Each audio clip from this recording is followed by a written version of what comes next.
you on degree. Travel thinking for love that you see. You may be thinking I'm not being a bag of man. But just know you don't want to take that step. You can't run, you can't lie, you can't talk, you're locked inside. Your time's up, you wasted man, no one will show when you ran.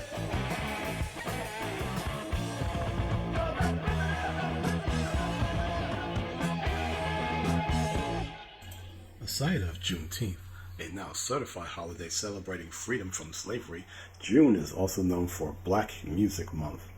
And in honor of the many contributions in music or pop culture from Black American recording artists, here is a retrospective of a documentary featuring the unsung heroes of my favorite rock genre, punk. Introducing a band called Death. Detroit is often known for quite a few pioneering trends. The automobile industry, comic book artists and writers such as Jim Starlin and Rich Buckler, respectively, but most important, the Motown sound, which ushered in an incredible wave of talented Black recording artists. This retrospective begins with a celebrity-filled forward from the likes of Alice Cooper, Questlove, Henry Rollins of Black Flag, Elijah Wood, and Kid Rock, all giving testament of the band's legacy, who are the progenitors of the raw sound of punk itself.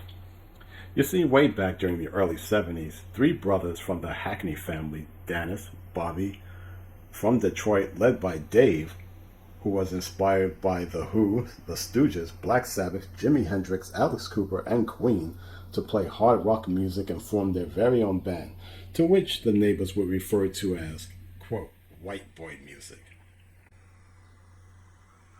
Surviving members recall their experience starting from a garage band to an ambitious rock trio in Motor City, and how the lead singer came up with the band sometime after an untimely family accident.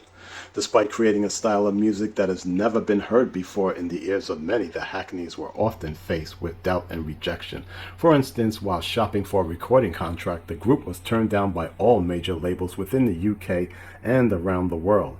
All seemed hopeless until there was this one music mogul who had taken interest in the proto-punk band, and his name was Clive Davis. Yes, that Clive Davis. But with one caveat: change the name Death, as it may seem too nihilist or cryptic at the time. Now this is where shit really turns into a hard knock lesson in business. Dave, who was the leader of the band, refused to sign as it would interfere with his vision. The other brothers would have made some compromise in order to get their music pushed out into the masses, but at the end of the day, they begrudgingly supported David out of family loyalty. Always back your brothers. Determination and perseverance gave them the do-it-yourself mythology to print their own 45 record singles based on their master recordings. Their rejection came from whether it was the name Death itself or the idea of Black people playing hard rock music. But overall, it was the name that was met with skepticism and being consumer unfriendly. And in a damned if you did, damned if you don't, or too little or too late, the band changed their name as well as their own style of music to align with a more spiritual sound. Unfortunately, it didn't take off despite critics enjoying the songs. The religious aspects and themes were not reciprocal toward the main audience. Dennis and Bobby, in the meantime, forged a new group incorporating reggae music called Lamb's Bread, resulting in minimal reception. Halfway through the documentary, tragedy unfolds within the Hackney family, and from the aftermath, the surviving members push onward with their passion for playing despite lack of success. But through fate, someone discovered a long, obscure 45, which in turn kickstarted this renaissance, giving credit where credit is due. The band's signature sound predates iconic punk acts like The Damned, Sex Pistols, Bad Brains, and even the Ramones. In fact, when you compare The Damned's first album to Death, the influences are not coincidental.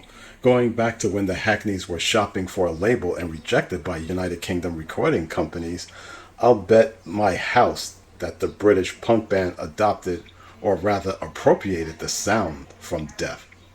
Mickey Leigh, the brother of Joey Ramone, also subscribed to the theory that Death's sound was the predecessor of what punk became. A band called Deaf is an amazing journey that is engulfed with histrionics while encompassing the trials, tribulations, rediscovery, business decisions, and a powerful love letter to the founder of Deaf, David Hackney.